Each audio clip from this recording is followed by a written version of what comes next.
Aujourd'hui je filme chez moi, mais comment ça va se passer pendant le tour de science? Pour les vidéos dans les laboratoires, l'idée c'est d'avoir une vidéo qui soit dans les 10-15 minutes, voire 20 minutes, qui soit facile à tourner, à monter et à diffuser tout au long du trajet. Et donc on va pas faire un documentaire, ni quelque chose de 100% parfait. L'idée c'est de montrer que cette science, elle existe et à proximité de tous. Du coup on va devoir vulgariser.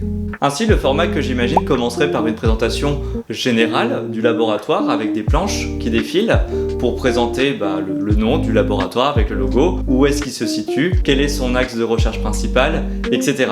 Ensuite, on passerait vers la présentation d'un projet de recherche spécifique du laboratoire avec la participation d'un ou deux chercheurs associés à ce projet sous forme de petites interviews. Pour enfin aller vers une expérience ou une technologie unique ou originale du laboratoire que j'expliquerai comme je le fais ici face caméra et qui sera aussi complétée avec des schémas et aussi des extraits de la visite du laboratoire. Concernant celle-ci, l'idée c'est que le jour J, je filme d'une part avec une caméra légère que j'aurai à l'épaule style GoPro, merci Catherine, qui pourra filmer un peu comme j'irai dormir chez vous, et une autre caméra, celle qui filme actuellement, donc un peu plus grosse, c'est un Canon EOS R7, pour filmer de manière plus détaillée les expériences, les équipements et aussi faire des interviews occasionnellement.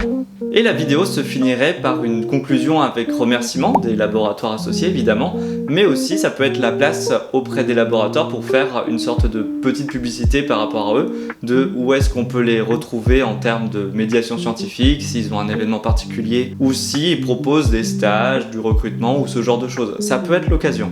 Pour gagner un maximum de temps, l'idée c'est que les scripts soient écrits et validés en amont et que les parties face caméra soient déjà tournées pour n'avoir plus que les extraits de la visite du laboratoire à rajouter dans la vidéo et que celle-ci soit diffusée très rapidement après. C'est-à-dire que je ferai le montage le soir même ou le lendemain et que j'enverrai la vidéo au laboratoire pour une dernière validation avant diffusion. Et à nouveau, si c'est pas 100% parfait, c'est pas grave, l'idée c'est de montrer que ça existe. À nouveau, c'est ça l'objectif. Évidemment, le format pourra évoluer au fur et à mesure du voyage, mais je pense qu'avec ce format, on a déjà une bonne base. Sur Instagram et TikTok, puisque là l'idée c'est de partager le voyage quasi quotidiennement, ce sera un format vlog beaucoup plus libre et décontracté, où je pourrai partager ce que j'aurai filmé en termes de paysages, d'anecdotes et aussi de galères, parce qu'à nouveau, il va y avoir des galères. Mais ne vous inquiétez pas YouTube, il y aura aussi des récapitulatifs de voyages qui seront disponibles sur YouTube à chaque région. Sur Insta et TikTok, ce sera aussi l'occasion d'avoir un peu plus d'échanges, c'est-à-dire que vous pourrez poser vos questions, que ce soit sur le voyage, sur la science, la recherche, mais aussi sur de la pop culture, des questions plus philosophiques, comme par exemple, est-ce que vous mettez l'eau avant ou après le dentifrice ?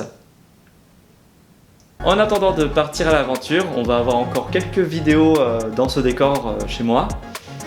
Et sur ce, restez attentifs, car la science est partout. Salut!